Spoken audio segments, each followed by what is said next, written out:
Okay, so we've talked through the process of prospecting, but I do want to add a little bit of information for you that might help you, because one of the things you're going to come up against when you get out there is negative people.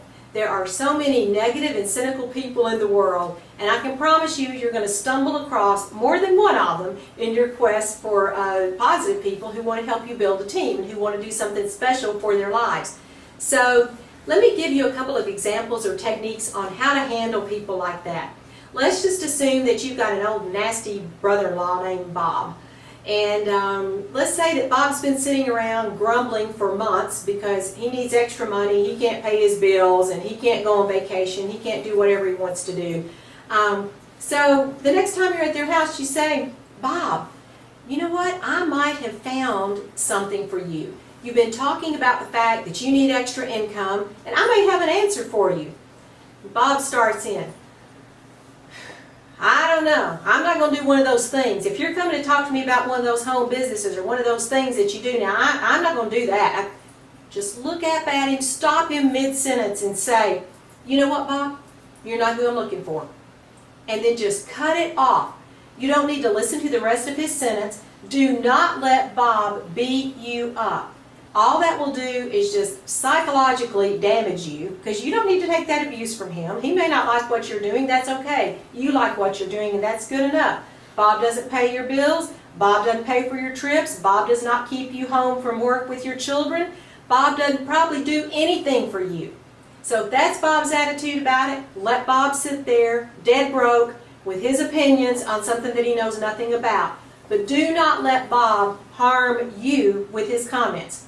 So what that's called is saying no first. And guys, there is something about being rejected that does not feel good.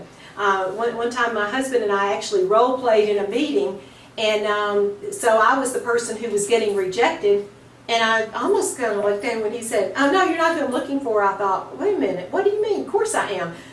You know, we were role playing, but it doesn't feel good to be the person who gets rejected.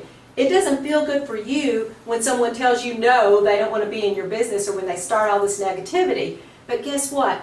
It feels equally bad to the person you're approaching when you flat out tell them, no, you're not who I'm looking for. That's really your way of saying, I don't need you in my business. I don't need someone like you in the business who's going to be negative. So cut them off. Just cut them off at the pass and turn around and walk away. There's no need to say anything else to the people who respond to you in that way.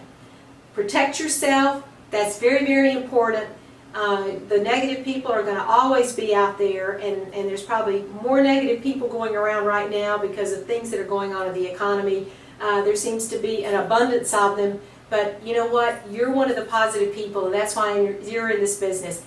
You've got something special that you want to do for your family, and the person you're looking for is the person who wants to join you and do something special also. So when you come up against all the negativity, guys, don't be discouraged, don't be deterred. Tell them no first.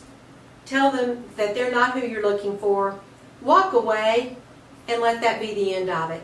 If they want to approach you later, great. Then you can tell them about it on their terms and in their time. But there's no need in you trying to discuss anything with a person who's got a closed mind, because it truly will not get you anywhere.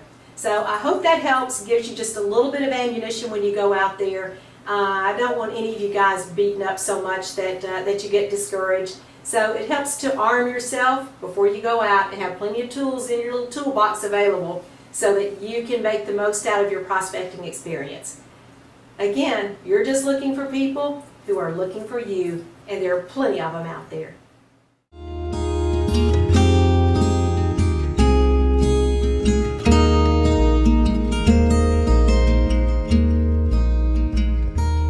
Thank you.